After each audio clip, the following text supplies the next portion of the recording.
The presenting sponsor of Pod Save America is Blue Apron. For less than $10 per person per meal, Blue Apron delivers seasonal recipes along with pre-portioned ingredients to make delicious home-cooked meals. Get your first 3 meals free with free shipping by going to blueapron.com/crooked. Blue Apron is a better way Dirty Dean Heller to cook.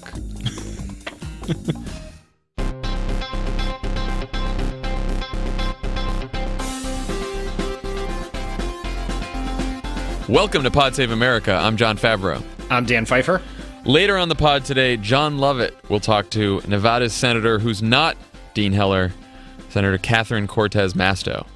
We are recording this portion on Wednesday evening because I'm out of town on Thursday. So get ready for breaking news on Thursday morning, I guess. I know. R.I.P. to your Wednesday night or your Thursday morning. Can't wait. Can't wait to see what happens. Okay, a lot has happened today. Let's start with all the comings and goings at the White House. The mooch has been fired. Long live Chief of Staff John Kelly. So John Kelly, who was the Homeland Security Secretary, took the job based on a few demands that he had.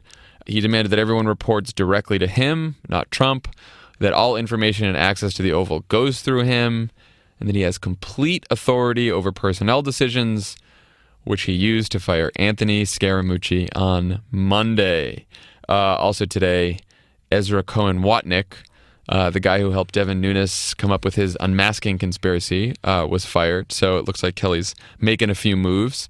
We should probably start with the mooch. The mooch is gone. Also, right before the recording today, a memo leaked. Mooch put together a full communications memo, which mostly wasn't crazy, I will say.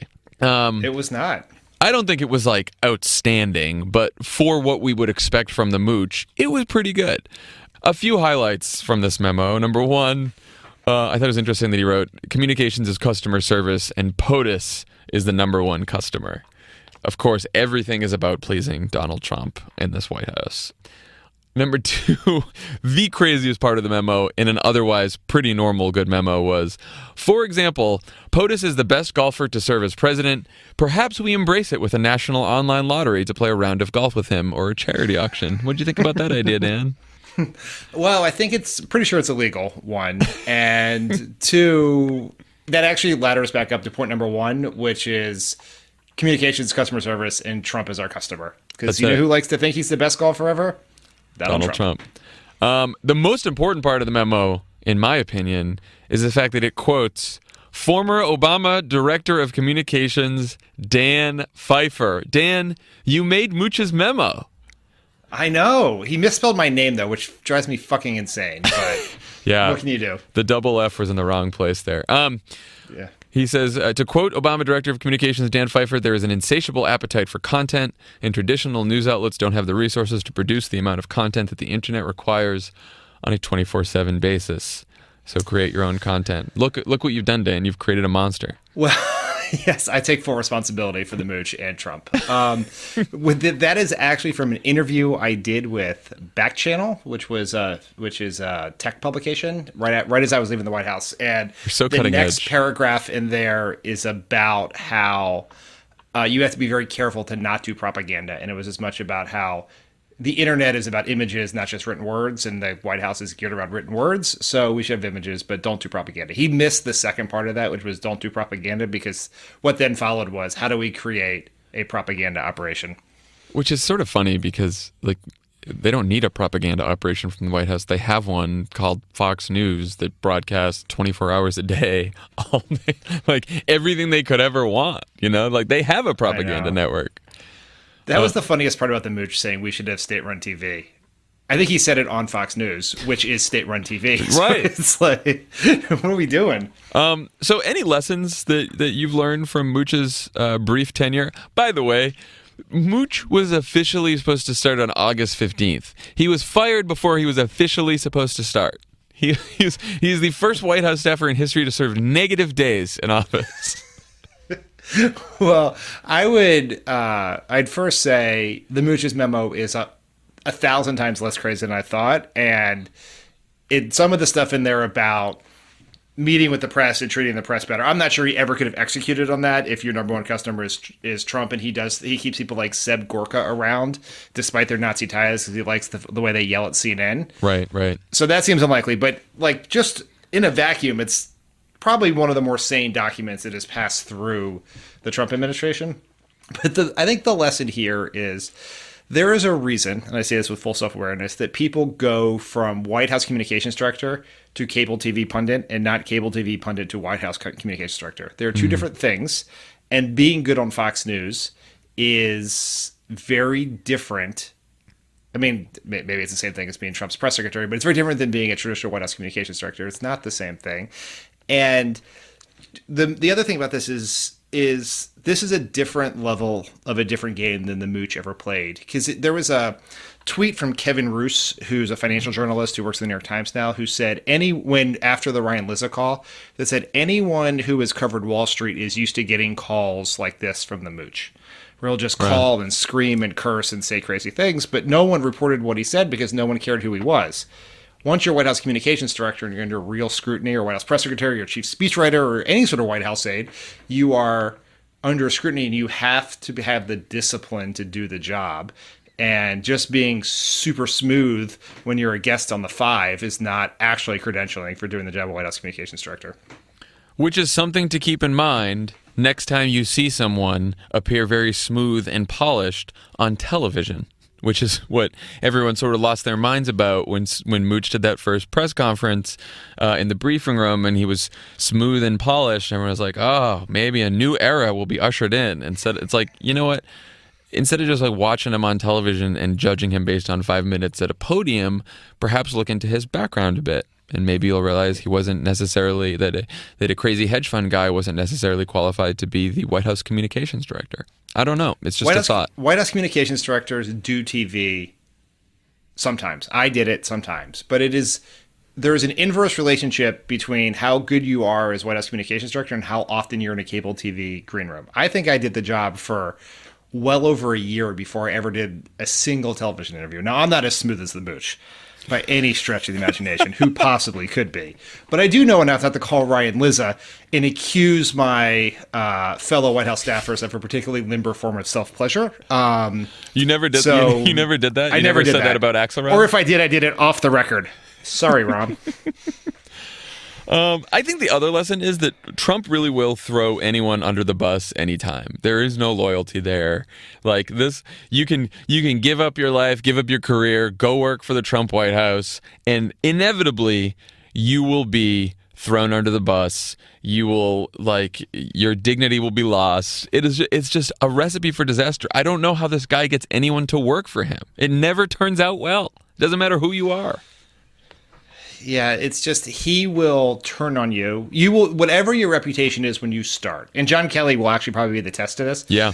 Whatever your reputation is when you start, it will be destroyed in this process. And maybe you'll survive and get to continue being humiliated for longer than the Mooch was. At least they put the Mooch out of his misery.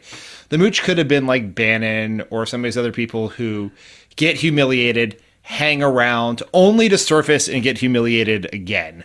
So, maybe he wins in the end, is that he only had to waste 250 hours of his life and he can go back to being rich and smooth and, I don't know, be on Water's World or something, whatever would be interesting to him. So let's talk about Kelly. So the Politico story just came out before we started too, that Kelly has realized that the real problem is that Trump doesn't have the ability to discern good info from bad info. And so he's trying to limit the bad info. And he's doing this by controlling access to the Oval Office, by controlling which information Trump gets. I mean, my thought is the best way to stop bad info from getting to Trump is call up Comcast, cancel the White House's cable subscription, and don't let him watch Fox. That's where he's getting all his info from, the fucking television. It's not like people are giving him bad memos or warring advisors telling him other things. He's just reading the chyrons and then tweeting his ass off. That's what he's doing. I read that Politico story, and I got a couple of thoughts on some random things in there. But part of this is I think Kelly is an accomplished human being in his life, and he is a serious professional person, which makes him very different than every other person in the White House except maybe McMaster. Yeah. But we are treating the first things he did as like he is making fire. And these are the basic tenets of any management job ever. Have a reporting structure, have a process to get information to the boss, control, like, I mean, it's the most basic things. And we're like, I mean, good God, look at the change. He fired a guy who accused the chief of staff of a felony and said that the chief strategist likes to suck his own cock. Like that, like he fired that guy. That seems like the basic move of anyone who would go into a management position in that scenario. Right. I mean, he did establish lines of authority that everyone reports to him, which that was necessary. I said before this, that was the test. If Mooch, Scavino, all these other people, I think Jared and Ivanka are a little bit in a different category because you can put them in the reporting structure, but it doesn't really matter. Mm-hmm. But if these guys all got to say they still report, and Kellyanne Conway said they still report the president, and Kelly cannot get them to say they report to him, then he was doomed to failure. Yeah. I mean, he's still doomed to failure, but that was the right thing.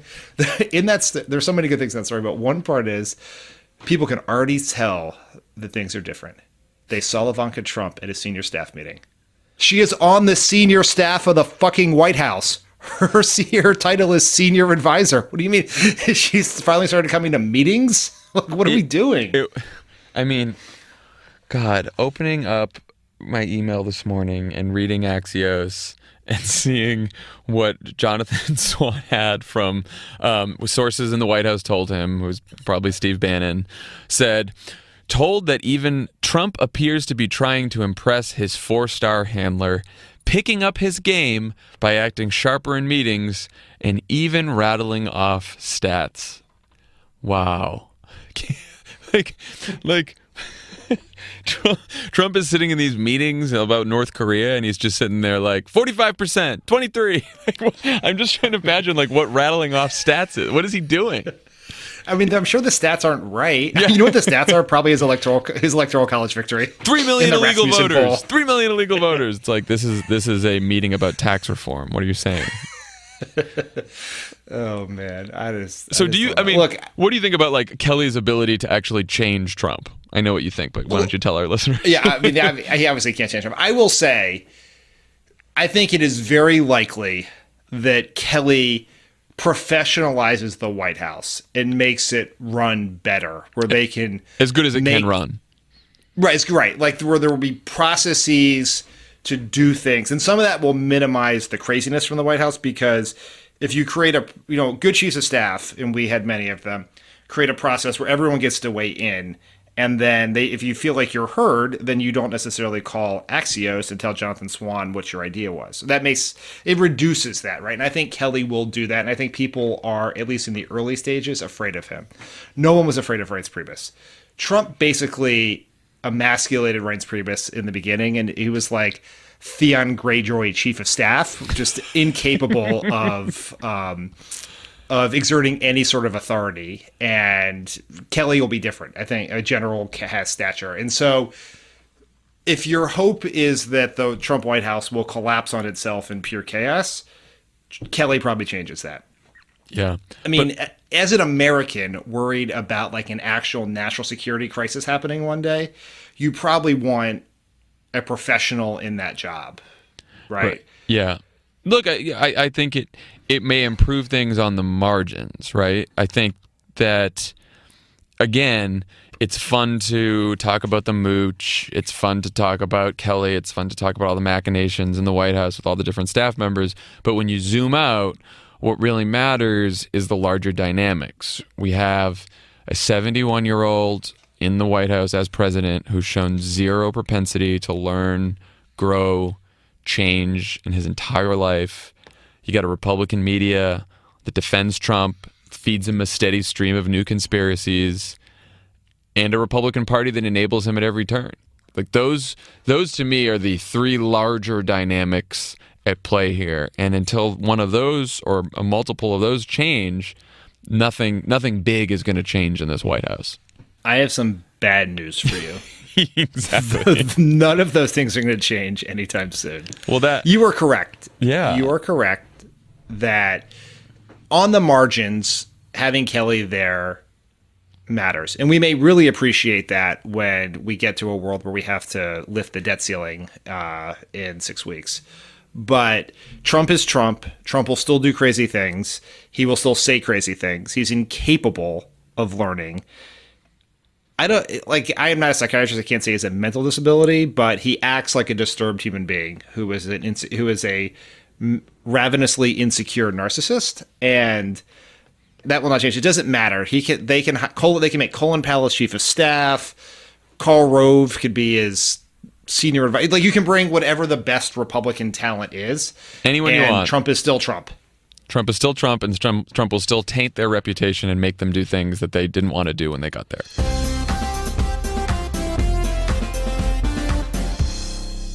Pod Save America is brought to you by Squarespace. Squarespace is used by a wide range of creatives, peoples, and businesses, musicians, designers, artists, restaurants, and more. Make your next move. Make your next website. Make your next move with a website. With the move that you make. With Squarespace. Which is called Squarespace. Create a beautiful website with Squarespace's all-in-one platform. There's nothing to install, patch, or upgrade ever. Squarespace provides award-winning 24/7 customer support and will help you to get your own custom domain with an experience that's fully transparent and simple to set up. You know, at the beginning of the ad, you said peoples, and it applies that like it's like a Peoples of UN all. thing. Peoples around the world. Various peoples. Come to Squarespace. Make your next move. Just says it out of the blue. Make your next move, lock down your domain, and create a website to launch that idea. Maybe the Democrats should have used "Make your next move" as their slogan. Well, couldn't be doing worse. Maybe we'd have some power. Use offer code CROOKED. Our power's in the streets, John. But it's not as good as actual power.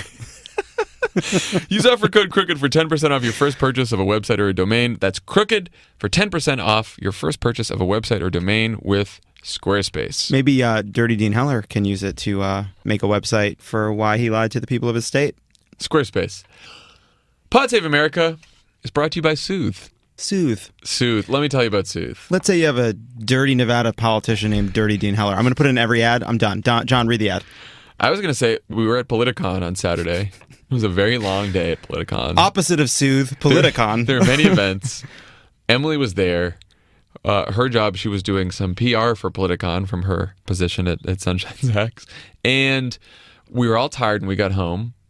And Emily decided to get a Soothe massage at 9:30 p.m. on a Saturday night.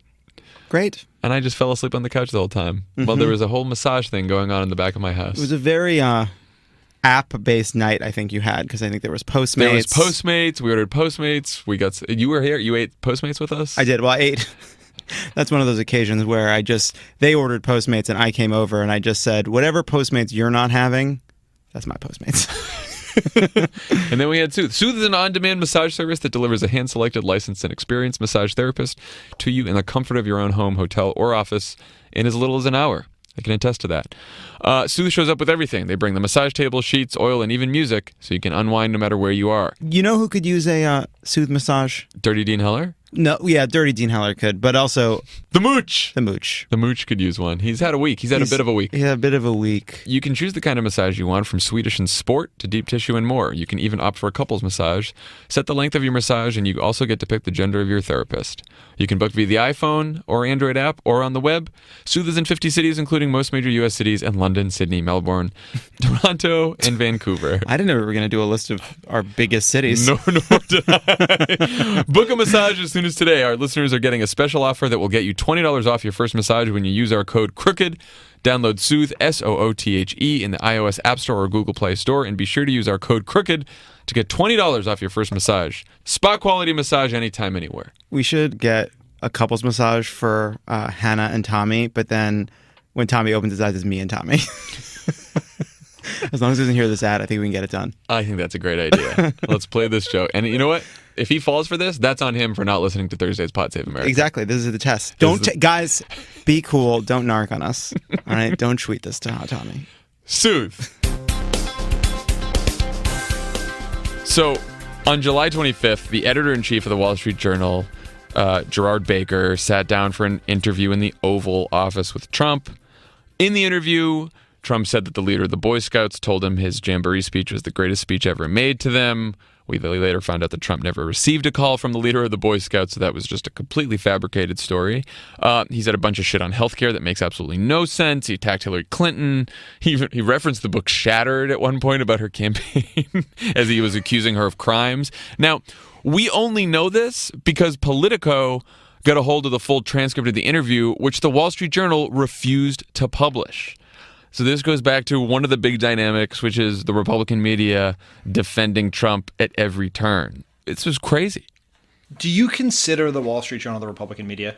I consider their editorial board and some of the editorial opinion side the Republican media. I think they have some excellent reporters and journalists working on the news side.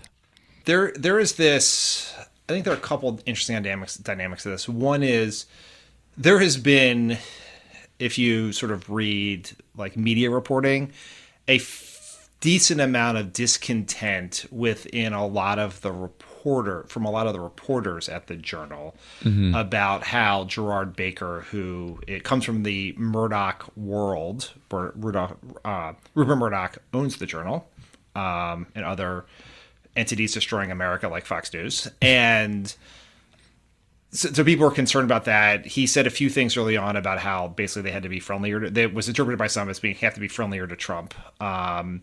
There's been just concern about it, that he is putting his thumb on the scale.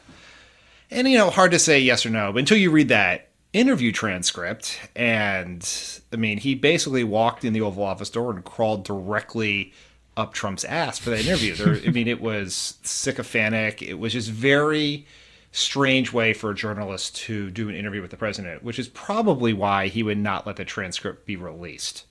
And then they lied about it afterwards, and they said, we printed everything that was newsworthy, and all we decided to withhold is some of the crosstalk that doesn't really make sense. And that's not true. Like, the Boy Scout thing was newsworthy, and we wouldn't have known that had Politico not published. I mean, the president of the United States lied. He made up a story. They decided to withhold it. They were proud that they withheld it, the Wall Street Journal. Apparently in a call with their staff, they said, damn right, we kept the transcript. I mean, it's just not really on the level, Dan. Yeah, well, I remember when Murdoch bought the Journal, there was a lot of people who were very concerned about how this would go. And people were like, no, the Journal's an institution. It'll be fine. Murdoch's like, I'm not going to, I'm going to let it be the Journal. And I think we're beginning to see the impact of that transaction. And there are a couple other things there. One, I think there was, according to our friend Daniel Dale, is that his name? Yeah, Daniel Dale. Daniel Dale from the Toronto Star, who pointed out that I think there was, I think it was like 11 or 12 misstatements or lies in the part that was not released by the Journal. Yeah. Which you would think if the president's lying to the Wall Street Journal, the Wall Street Journal would want to do something about that, right? So that is one. And then, Vanity Fair had this great story recently about the epic battle between the Wall Street Journal and the New York Times and the Trump Empire, where they're just like scooping each other. The Washington Post and the New York Times. Right. And in that article, there's a line that says, it's odd that it's the Post against the Times, not the Post and the Times against the Journal. Where is the Journal? Well, the answer to that question is in this interview and the refusal to release the interview transcript. Because you're not holding the president's feet to the fire if you're going to protect him from his own lies. I'll never forget the day where the Wall Street Journal, ran an editorial attacking, slandering Susan Rice about this unmasking conspiracy bullshit, which has since then been proven bullshit, while the Journal's news side, a news story in the Wall Street Journal, was basically debunking the fact that she was involved in anything untoward. It was amazing. It was like, you actually have a news story that is saying that this is sort of bullshit, but your opinion section is attacking her for no good reason. Who was it that said that Paul Ryan was born in a petri dish at the Heritage Foundation? I don't know, but I think that might have been Steve Bannon. I don't. That's Bannon in the that's right, Josh Green book. Yes. I feel like it's actually Paul Ryan was born inside the editorial board of the Wall Street Journal. It seems about right. Did you see Paul Ryan's wall video, by the way, the other day on Twitter? Just a whole video from Paul Ryan about building the wall. Paul Ryan, the great policy wonk of Washington, now shilling for an unworkable, ridiculous policy that Donald Trump wanted. a policy that he said just a few months ago would never become law. What an embarrassment. I know. Paul Ryan is such a joke. It gets me so worked up. It's like on my list of blood pressure rules is like, don't eat salt. Don't talk about Paul Ryan. I will say, Paul Ryan very cleverly threw the hand grenade back at Mitch McConnell on this healthcare thing with the skinny bill when Paul Ryan did not guarantee that they wouldn't just vote for the skinny bill in the House. Like, he said he'd go to a conference, but he didn't make a guarantee. It was a very carefully worded statement there. And it was so funny because basically Mitch McConnell throws the grenade at him. Paul Ryan throws it right back with the statement. And he did play a part in actually stopping the whole the skinny bill from passing. Do you think that was intentional, or he was trying to give himself, like, what do you think the goal was there? I think the goal is, you can see it in the statement that Ryan released later. Or he said something to Reporter later, which is the House is the only functioning institution. He basically wants to go into 2018 saying, don't vote in a Democratic House. The Republicans in the House are doing everything we can to deliver on our agenda. It just gets stuck in the Senate. They're the ones who have the problem. I think that's what he was trying to do. Do you remember our 2010 State of the Union where Obama was running through the list of things that the House had passed and the Senate had not? And they were basically, in a world where there were huge Democratic majorities on both sides, they almost started yelling at each other over it. I do remember that. Which is a reminder that Republicans and Democrats are different parties, but the House and Senate also don't like each other. No, they don't, and it's a lot of competition. The House thinks the Senate goes too slow. The Senate thinks the House does crazy things. I mean, that's sort of how it goes. They're both right, actually. Yeah, they are. Let's talk about Jeff Flake. Jeff Flake, senator from Arizona, is out with a new book called "The Conscience of a Conservative," and he pretty much eviscerates Trump in this book. A few excerpts that were published this week. He blames his party, Republican Party, saying, quote, "We all but ensured the rise of Donald Trump." He takes an implicit shot at Mitch McConnell for saying that his number one priority was assuring Obama's defeat, said that was a problem. Goes on to say, quote, "It was we conservatives who were largely silent when the most egregious and sustained attacks on Obama's legitimacy were leveled by marginal figures who would later be embraced and legitimized by far too many of us. Attacks Trump for his lies, for his conspiracies, his affection for autocrats and strongmen, his executive overreach, and the threat he poses to our values and our institutions." What'd you think about this? I don't know, because my initial take was, well, that's fucking great, Jeff Flake. Why don't you actually do something? Because, yeah. I mean, for all the things he said, like, Jeff Flake, in Republican adjusted terms, is, I think, a decent human being. I think he is in it for mostly the right reasons, and has shown political courage on things like immigration in the past. And right. He has a very good friendly relationship with Barack Obama, which is not. I don't know that there are a bunch of Republican senators who would allow that to be uttered out loud, and Jeff Flake would. But then you do things like you basically almost sell people in your state down the river so to avoid a primary challenge, which is exactly how you ended up with Trump to begin with. It's that sort of political calculation and not willing to stand what you believe for that gets us in that place. Yeah, I mean, look, my view on this is I want to see Jeff Flake replaced with a Democratic senator for Arizona because Jeff Flake's positions are very conservative. He is not some moderate. He's not some liberal. He's not even some like Susan Collins type. He is a traditional conservative in the mold of Paul Ryan. And so I don't think that as liberals we should have expected him to do something courageous on healthcare because that's not what he believes, and that's fine if that's not what he believes. Great, we're going to run someone against you and try to get you out of the Senate. I can believe all those things and still respect him for speaking up, and like he did, which is more than a lot of people in his party have done. But I think where you can criticize him is it's a lot of words. Like, it was a lot of criticisms of Trump, you know, with Trump's lies and Trump's conspiracies and what he's done, you know, his coziness with Russia and what he's done to institutions. But he hasn't even done anything as a senator on those issues to check Trump.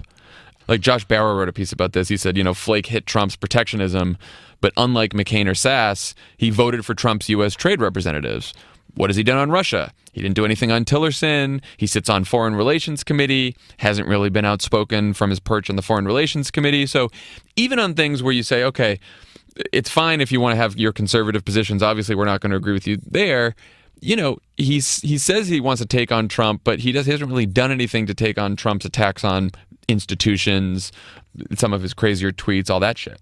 Yeah, see, I agree with that. I read a lot. I was about to just unleash the Twitter fire on this, and then I read a couple threads that was basically, one, it's dumb to think that just because Flake disagrees with Trump means he agrees with us. Right. Which is a fair point. I think healthcare is point. slightly different in the sense that what I know of Jeff Flake, there's no way he thinks that Frankenstein, even if you just want to repeal the Affordable Care Act, you have a position closer to McCain's. I think Flake in his private moments completely agrees with McCain and is probably very glad that McCain spared him of having this bill implemented in his election year. You're absolutely right that it was particularly cowardly of him that even with McCain out there, his fellow senator is out there standing up, stopping this whole thing, and Flake decides, and McCain saying, oh, because of my governor, and my governor said he didn't like this because it cuts Medicaid, and none of that phases Flake at all. He just said nothing, just went along with everything, didn't show any bit of courage on the healthcare thing. Yeah, but I think we as progressives should be holding Flake accountable going forward for whether he lives by those words. But we should also just not be in a world where demand that people speak out against Trump and then shit on them the second they speak out against Trump. Right? We have to let this play out a little bit. So he wrote his book. He's probably going to sell a shitload of books because he did this. But let's see. There's going to be moments coming up where we'll see if he does the right thing. And if he doesn't do the right thing, then we can go back and say you're full of shit. But it's going to be a slow process to get the Republicans to actually do anything about Trump, and so we can't expect all of it now. Flake may want to have his cake and eat it too, but no one else wants to have cake yet. So let's let it play out. Well, and I'll say he's really not having his cake and eating it too at all right now because he's the least popular Republican senator in the Senate. His approval rating is so low. And he's getting the worst of both worlds right now, which is he's sort of hated by Republicans for shitting on Trump, and he's always fending off primary challenges from the right, but he's disliked by Democrats and independents and some of those Obama-Trump voters for embracing unpopular policies like Trump care. So he's really not he's not doing too well for himself. Yeah, this is a hard one because I understand the political calculus. And Tim Miller talked about this when he was on our pod. I understand the 100% political calculus why Republicans are not running from Trump because the Republicans most likely to vote are the ones who like Trump, and so if you piss them off, it's not like you're a bunch of progressives who want a Democrat there so you can take the Senate back are going to be like, well, I appreciate what Jeff Flake did, so I'm going to support him. Right. And it's the same thing that all those red state Democratic senators who tried to be critical of Obama and then get his voters to turn out, struggled. It's a similar situation. So, from a political perspective, I understand why they do what they do. From a moral perspective, it's fairly indefensible. It has been interesting to watch not just Flake, but it seems like some other Republicans in the Senate and some other Republicans in general, their support for Trump is starting to slip a little bit. We may be seeing a few cracks here in Trump support. Particularly around healthcare. Basically, after this last healthcare failure, Trump and the White House keep saying, we want another vote. We're repeal and replace still. We're not going to pay the cost-sharing reduction payments, so we're going to let the whole Obamacare collapse. And so far, the Republicans in the Senate and even in the House aren't really budging. And they're saying, A, I don't give a shit what you say about healthcare. We're moving on to tax reform. And B, some of them are saying, you know what, we want to pay those cost-sharing reduction payments because we don't want to see a whole bunch of people lose their health care. So I thought that was pretty interesting. Yeah, it's funny. Every time, we would often be in a situation when we were in the White House where after the Republicans took over Congress, where there would be undone business heading into the August recess or the Christmas recess or, one of the many periods in time in which Congress is not working. And it's a any communications meeting. Someone come up with the idea is, let's be like Truman and let's go tell them to stay in until they get it done. It's like the plot of 17 West Wing episodes.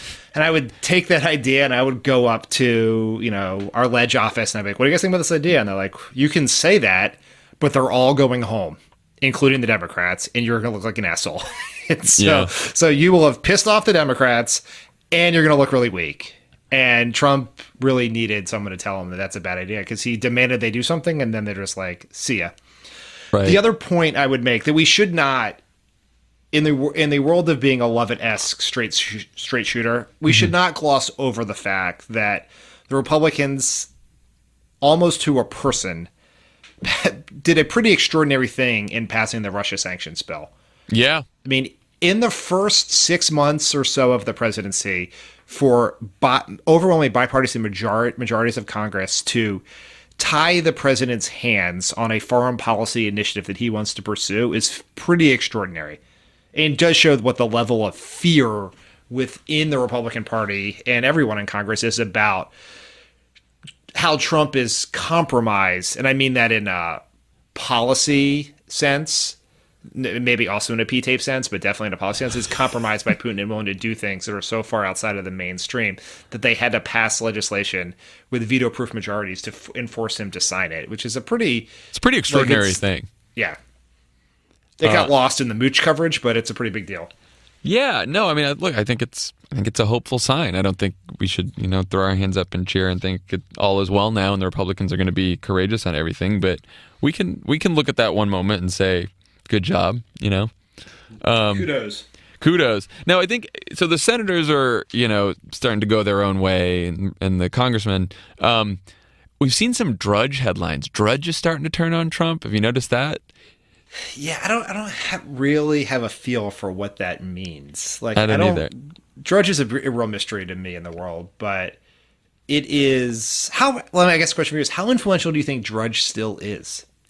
I do not know. I would love to get some data on that. But I think it still feeds, like it still drives traffic to quite a few websites, unfortunately, quite a few news agencies or news outlets.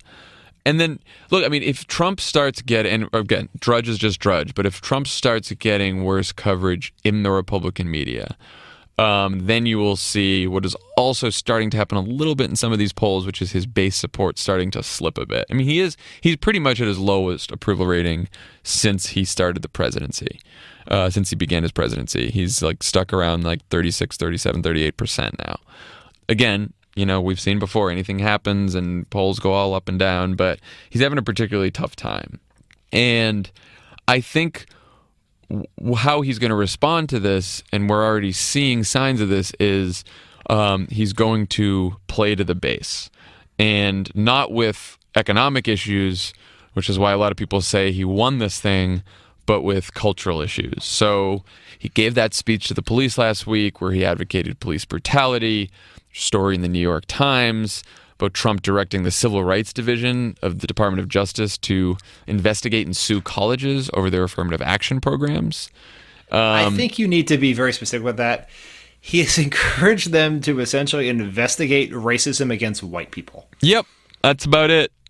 Imagine telling 2013 Jon Favreau that a real thing that would happen is the government of the United States would be investigating racism against white people. After Barack Obama was president. And then there was today, which, Trump proposed legislation that would cut legal immigration in half by sharply curtailing ability of American citizens and legal residents to bring family members into the country. They want immigration to be based on skills and your ability to speak English. And then they sent out C+ Santa Monica fascist Stephen Miller to the podium, who had quite an exchange with Jim Acosta of CNN. He accused him of cosmopolitan bias because, I don't know, Acosta talked about the Statue of Liberty. I don't fucking know. There's this whole there's a whole controversy around the Statue of Liberty and the Emma Lazarus poem. And what was that? I barely saw it as I was walking into the studio. And the Huffington Post headline says, White House distances itself from poem on the Statue of Liberty. And I was just like, okay, I'm done. Yes. So Jim Acosta basically quoted from that poem as a way of asking a question about whether changing this approach to immigration was a change in America in sort of American values of the State of the Union on the Statue of Liberty. And Stephen Miller said, actually, Jim, I don't want to get historical about this, but that poem was added later. So it was like the original intent of he was trying to say the original intent was to show the rest of the Statue of Liberty was to show the rest of the world America had freedom, so they would emulate us, and then only later, probably with some liberal snowflakes, added this poem and began to treat the Statue of Liberty as a place to welcome people so they could have liberty. So that's what goes through Stephen Miller's mind. Someone said on Twitter that Stephen Miller is the word actually in human form. Actually, Jim. Actually. Man, that guy sucks. Man. Stephen Miller, who, like, I love Stephen Miller accusing Jim Acosta of cosmopolitan bias. Stephen Miller, who grew up in Santa Monica and went to Duke, is accusing other people of Stephen Miller, who, like, was booed off stage in his high school when he was, like, trying to run for student council, and then would walk the halls telling immigrant students that they should learn to speak English and go back home. That's Stephen Miller for you. It tells you a lot about why he ended up where he did.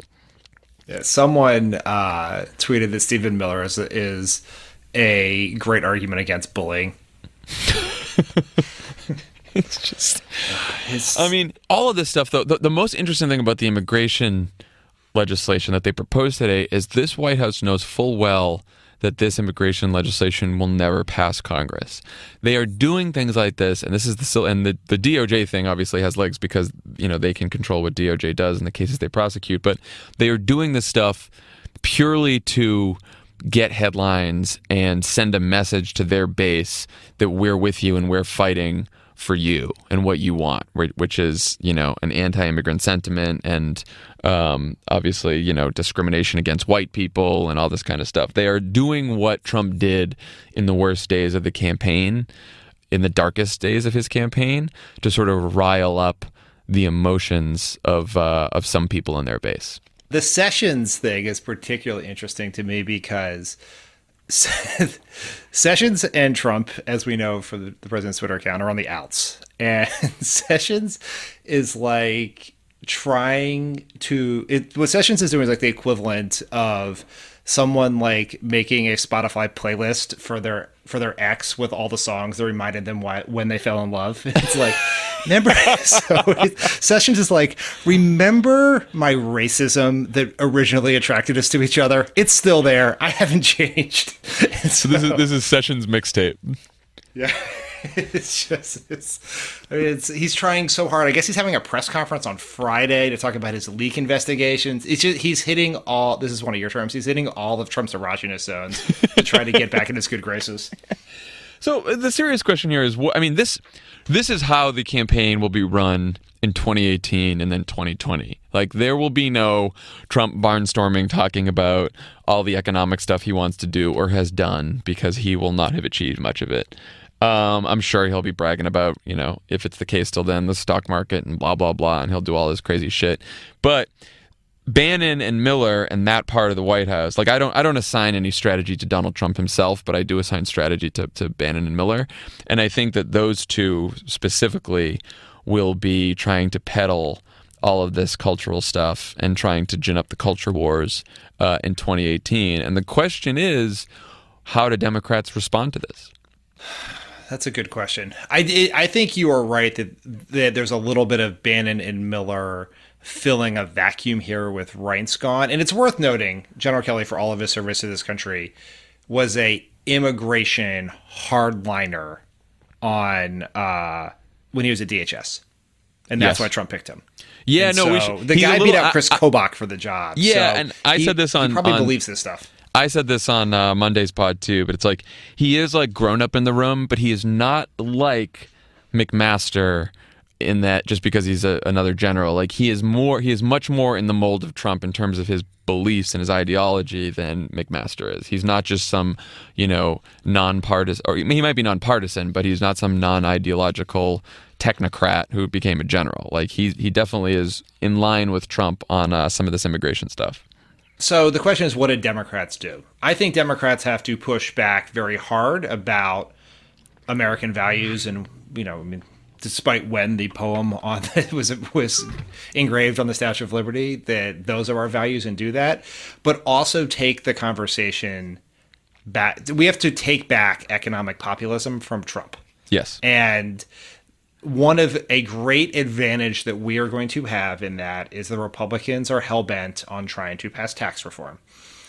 Now, I've seen a fair amount of polling in my life, and Democratic tax reform plans poll worse than almost anything in the world except Republican tax reform plans. And it is the least cutting. No one in America who is not a corporate CEO or a Paul Ryan acolyte thinks we should cut the corporate tax rate. Americans, Trump supporters, are not walking around going, I feel like Exxon and Google and GE, they're paying too much in taxes. That's the biggest problem in America. It is. And, and Trump had this tweet the other day that was it was like a Fox and Friends. Someone was on Fox and Friends. It was like, or some show he watches. It was like, corporations have never made more money than under Trump, which really runs against any argument that we need to cut their tax rates anytime soon. And so if they want to run a cultural base play, we have to capture the economic populism part of that, and which you can be done a bunch of ways. It can convince people Trump's a fraud. It can show that we're the ones really fighting for the economy.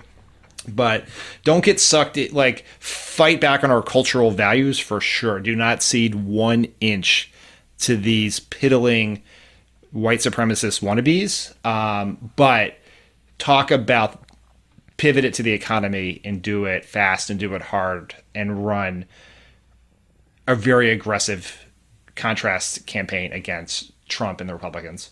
Yeah. Their goal is to pit white workers against brown workers against black workers, and they're going to try to pit men against women. They are going to continue to try to divide anywhere they can. And I think our goal has to be using an economic message and other messages to try to unite people. And it's going to unite it with a strong economically populist message that speaks to all working people, no matter what you look like, where you live. I think that, and I think Hillary in her mind somewhere probably wanted to do that and just did not do it with her message, at least in a strong enough way on a consistent basis so that it broke through. I'm sure she said the words, but it didn't really break through. And I think that I think Democrats running in 2018 and 2020 are going to have to really hit that message even harder. And it'll be somewhat easier because we won't be Trump will be the backdrop to the campaign, but we won't these Democratic candidates will be running against Republican incumbents. Yeah. And so what happened to Hillary was you got a little stuck in the Trump vortex of being caught. Even if you gave a really economic populist speech that day, you had to respond to Trump's insane thing, and that became that Trump was able to define the contours of the conversation. Well-run Democratic campaigns can make it be about Tom McClintock or Darrell Issa or MacArthur or any of these Republicans that we need to beat. That's right. All right. When we come back, Jon Lovett talks to Nevada's senator, who's not Dean Heller. Dirty Dean Heller? Not Dirty Dean Heller. Lovett's here. Dan, I'm here. I came in when you said we need to do it fast and do it hard, and I'm not sure what it was about, but it sounded fascinating. Oh, do you know about our new sponsor, YouPorn? I want you guys to know that I'm here because John and I are going to be doing some ads for all the various podcasts. I make the company money, but we have not yet recorded my conversation with Senator Catherine Cortez Masto, and I just want you guys to stick around because I have no guardrails. It is just me and the senator. She has been sold a bill of goods. John will not be here. Tommy will not be here. My first question may very well be insane. It is right after the break. It has not happened yet. Dan.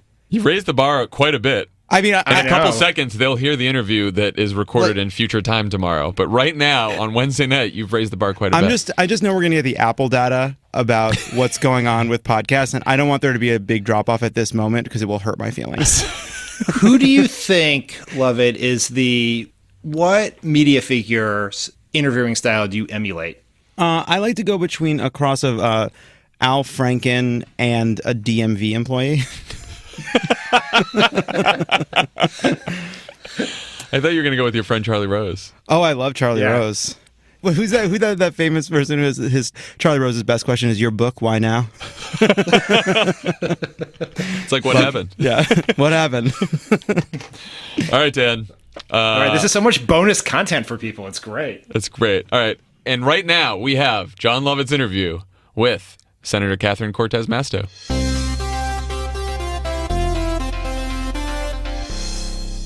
Pod Save America is brought to you by Harry's. Harry's is so confident that you're going to love their blades, they'll give you their trial shave set for free. When you sign up at harrys.com/crooked, you just pay for the shipping. Harry's is all about a great shave at a fair price, which is why over 3 million guys have switched to Harry's, including my dad, who I gave a Harry's set to for Father's Day or his birthday. That's One great. of those. He was very excited about it. It was great. Mark uses Harry's now. Jeff and Andy, two ordinary guys who are fed up with buying overpriced razors. We've heard the story a million times. Do you think that they've been comforting their brother, given that they are Jeff and Andy Scaramucci? You love that joke. It works every time. week. They started Harry's to fix shaving, and they did. They bought their own German factory with over 100 German factory. I feel like we're adding little details to the story. And the more there. I learn, the less I like it. They bought their own German factory with over 100 years of blade making experience to ensure the highest quality. All products are backed by a 100% quality guarantee. Harry's offers their blades at half the price of the leading 5-blade razor selling directly to you over the internet. Claim your free trial offer from Harry's today. A $13 value for free when you sign up, just covering shipping. Your free trial set includes, here we go, a weighted ergonomic razor handle, 5 precision engineered blades with a lubricating strip and trimmer blade, rich lathering shave gel, a travel blade cover. Woo! To get your free trial set, go to harrys.com/crooked right now. That's harrys.com/crooked. Harry's. Go shave. You know what? I don't think you should be vamping on the slogans. That was weak. You know, like Harry's. Go shave. It's fine. Okay. As always, Pod Save America is brought to you by the Cash App. Oh, the Cash App. We have a special with the Cash App. I'm going to get this right the first time. Let's see. Hey, guys, everybody be ready. Let's see if he does it. Here we go. You download the Cash App for Step the first one. time. That's correct. $5 is going into your pocket, and $5 is going to our favorite charity, Donors Choose. What do you have to do to get that to happen? What you have to do is you have to enter the code, and the code is PODSAVE. Yeah, it is. All one word. I All nailed one it. word. Pod save. You download the Cash App. Donors Choose gets $5. Again, this is a wonderful organization that donates money, and you can pick the classroom project. So classrooms around the country, they say That's if you donate directly. We're picking the projects for you in this instance. Yeah, but go on Donors Choose, you'll see for yourself. All these teachers are out there saying, we need books, we need this, we need that. And so you can figure out the classroom that you're going to donate to, and that teacher and those students will be very, very thankful, very grateful. It's a great charity. We really like Donors Choose. We do. We like the Cash And App. we love the Cash App. I'm in the middle of a bit of an argument over paying somebody back because he switched to the Cash App whether he likes it or not. All right. I like that. All right, Cash App. Download it today. Remember, Sorry, it's PodSave. I cleared my throat in the middle of you Lovett saying cleared his throat, but that shouldn't stop you from downloading the Cash App. We're leaving it in. Ugh. End of ad. As long as we're leaving things in, leave the part in the previous ad where John vamped on the thing and then I criticized his vamping. Oh, that for was sure. funny. That I would was never funny. want that to get out of there. Leave it all in. And as always, Postmates. God, we love Postmates. I don't need to bring the Lord into it. It's a delivery app. Let's all calm down. We have been going nuts on Postmates, though. I have to tell you. We're ordering Postmates. We're too lazy to leave the office now. It's hot. It's hot. We're on a busy thoroughfare. There's not a lot of greenery. The heat, it's a, what's that called, where the heat builds up in an urban area? A hot day. It's a hot day. That's what they call it. It's a hot day. It's a hot summer. So you download the Postmates app if you haven't already. You enter code CROOKED. You're getting $50 of free delivery. I don't know why you haven't done it yet. Or get your friends to do it. And then you just start ordering food, and it's delivered right to your door. It's fast. It's great. You There's know a how good delivery variety. works. You know how that part of it works. Just we're doing the Postmates app. That's the one we're using now. We're using Postmates. Great. End of ad. End of ad. Joining us on the podcast today, we have Senator Catherine Cortez Masto of Nevada. Senator, thanks for joining today. Oh, thanks for the invitation. So let me start by saying this. You are the first Latina to be elected to the Senate. I know that's something you've talked about. Why is that important? And do you feel as though the diversity problem in the Senate has now been solved? Oh, no, no, definitely not. It has not been solved. Let me say, one, it is important. And I'm excited to make history, not only as the first Latina, but the first female senator from Nevada. But it's more importantly to me, it is about now being a voice at the table, right? Having a seat at the table, having a voice to represent those who are traditionally underrepresented. That's one piece of this. The other is opening the door to more diversity. I've always been a big believer that our government and the people who work in our government should be just as diverse as the people we represent. That's why when I was Attorney General of Nevada, I felt very strongly about that, particularly with Nevada's growing diversity. And so that's what I've been doing now in the United States Senate, is making sure my office represents that diversity, and then reaching out and talking with many of the staffers here on the Hill to talk about what are the barriers to opening those doors to bringing more of that diversity. And we've had great conversations. And then the goal for me is to implement some of those action items and tear down those barriers here in the Senate, in my office, and then have good practices that I can talk to my colleagues about, and talk with Senator Schumer, who has initiated a diversity initiative here in the Senate. And so those are some of the reasons why I think it was important. And let me just say one final thing, John. The most exciting thing about all of this for me is when I get to meet young Latinas, whether they're in my state or across this country, who find out that I'm the first Latina and are excited. And the most exciting thing for me is knowing that they're looking at me thinking, well, if she can do it, I can do it too. And that's what I want. Well, that's inspiring. Now, we've seen a kind of, pushback against diversity from the podium of the White House briefing room yesterday, when Stephen Miller, who is a C+ Santa Monica fascist, gave a speech in the briefing room basically saying that they were going to pursue this rollback on immigration, even saying that the poem on the Statue of Liberty was actually added later and doesn't really count. Also today, we saw an extraordinary leak of a transcript between Donald Trump and the president of Mexico discussing the border wall. Did you have any reaction to the president basically saying to the Mexican president, talking about the wall is important politically, but I just need you to give me the space to keep kind of banging that drum without having to, get the money from Mexico, that he sort of conceded that this is a political position he's taking for his base? Yeah, which makes it worse. It's disgusting, and it's something that I dealt with on the campaign trail. And I don't know if most people know, I'm half Mexican. My grandfather came from Chihuahua, Mexico. He crossed the border because he wanted an opportunity at that American dream. He served in our military. He became a United States citizen. He brought his young family from Las Cruces, New Mexico, where my father and my grandmother were born, and brought them to Las Vegas. And it is no different than so many other families that I have met in Nevada, and the reason why they have come to this country for that opportunity to succeed. What I saw on the campaign trail was Donald Trump using for political advantage, trying to pit people against one another and demonize Mexicans who are trying to claim that they're illegal, they're criminals, they're rapists, they're killers, which is absolutely false. And I have been very clear. I have no problem bringing a check on Donald Trump and his administration, because there is no room for discrimination, divisiveness, this hate, and this type of rhetoric in the White House or anywhere. And we have to fight against it. They're still trying to play out this game, which is harming people and harming families and tearing them apart.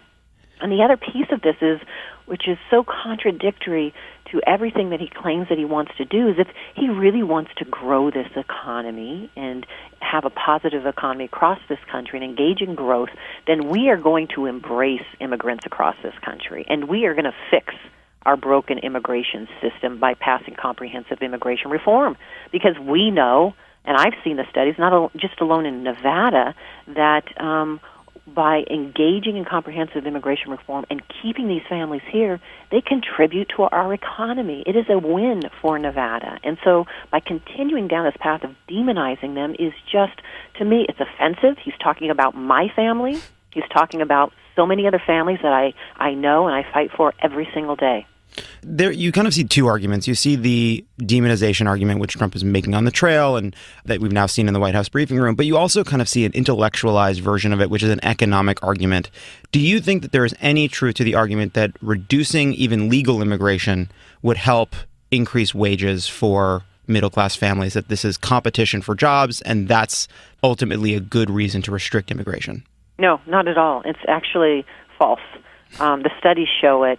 And literally talking with people in my state, particularly the businesses in my state who rely on legal immigration to help them keep their doors open and contribute to our economy in the state of Nevada, they will tell you the same thing.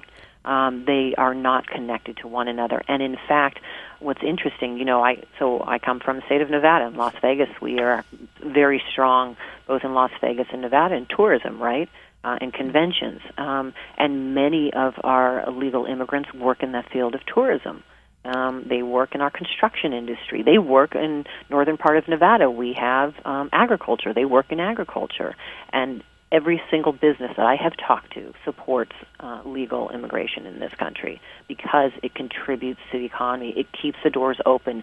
And quite honestly, our Latin Chamber of Commerce in Nevada are individuals, legal immigrants who are here who have opened their own businesses, contributing as well. So this whole notion that they're trying to, this false sense of statistic that they keep pushing out there is just wrong, and they're using it to promote their political agenda.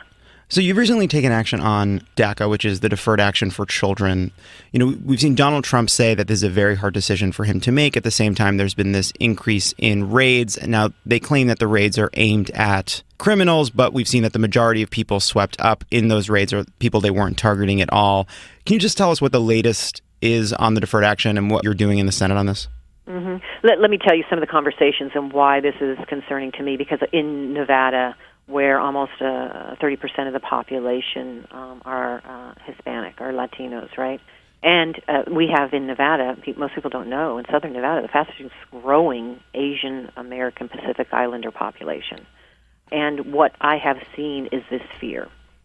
People afraid to come out, go to work, send their kids to school because there is an ICE car, a patrol car in the neighborhood sitting near a school. So I've had principals I've heard from. I've heard people are afraid to go and even report crime to law enforcement, which is not what our local law enforcement want in the state of Nevada.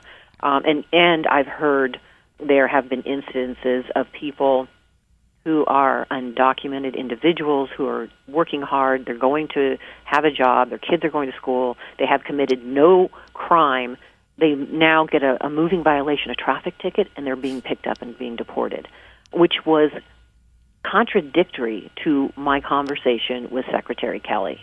I had the opportunity to talk with him, and I said, you should be focused on the violent criminals.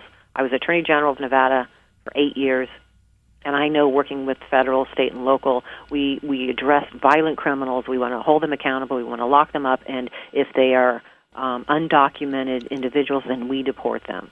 But we do not tear hard-working families apart who are not violent criminals in our communities. And he said, we're not going to do that. And I said, well, you are doing it because right now I have somebody who has committed a moving violation and he's being deported, and that's the only thing he's done. And Secretary Kelly said, well, that's not my understanding and how it should work. And I said, well, that's what your officers are doing, and you need to know that. My biggest concern has been the lack from the top down of written protocols and policies on how these agents should utilize their discretion. And we didn't see that coming out of this administration like we had seen it in the previous administration. And that is very, very concerning to me. And let me just put a face on all of this, because I think this gets lost in this discussion. What I'm talking about are families and kids that I have met with. I have sat down around a table with them, and these kids, these dreamers, are kids who have come to this country at a young age. This is all they've known.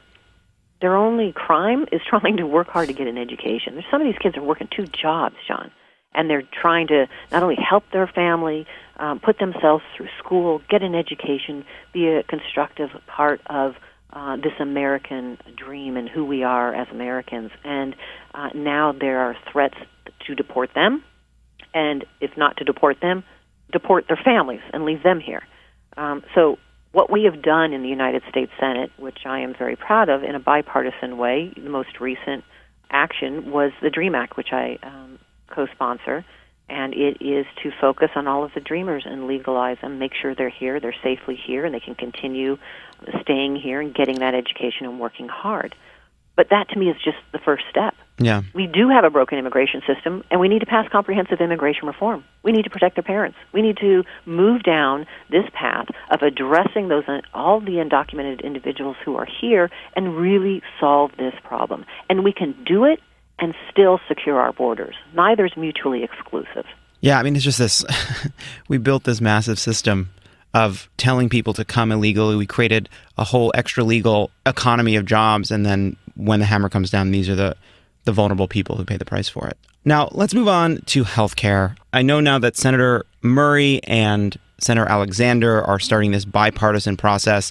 I did want to talk a little bit about what happened last week. Your colleague, Senator Dean Heller, gave a speech, a very passionate speech, a press conference with the governor of Nevada saying, I will not vote for something that will kick hundreds of thousands of Nevadans off their insurance. And then he turned around and voted for the repeal bill that would do exactly that. Do you have any insight into Senator Heller's thinking on that change? And do you think that he has plans for what he will do after he loses? You know, John, I could not even try to fathom and explain and understand the thinking there, because I will tell you, I know, representing Nevada, the people I've heard from, and if I'm hearing from them, Dean is hearing from them as well. These are families that are fighting and asking me to fight against the repeal because they have children who have pre-existing conditions that need that health care. These are individuals who have been diagnosed with stage 4 cancer who need that access to that health care so they can get their treatment that I hear from. There were, my gosh, 95% of the mail, emails, calls that I would get into my office from the state of Nevada was to not repeal the Affordable Care Act, to keep health care. Because what people need to understand is, you talked about it, we have a Republican governor, and under Governor Sandoval, we expanded Medicaid and we created the Silver State Health Care Exchange. More people have health care now in the state of Nevada than did before. Our uninsured rates of individuals decreased dramatically. And these individuals, for the first time, have a peace of mind because now they can access affordable health care and quality health care in the state of Nevada. Our hospitals, particularly in our rural communities, have opened their doors and have hired people and have new programs that are reaching out to members in our rural community to really give them health care for the first time.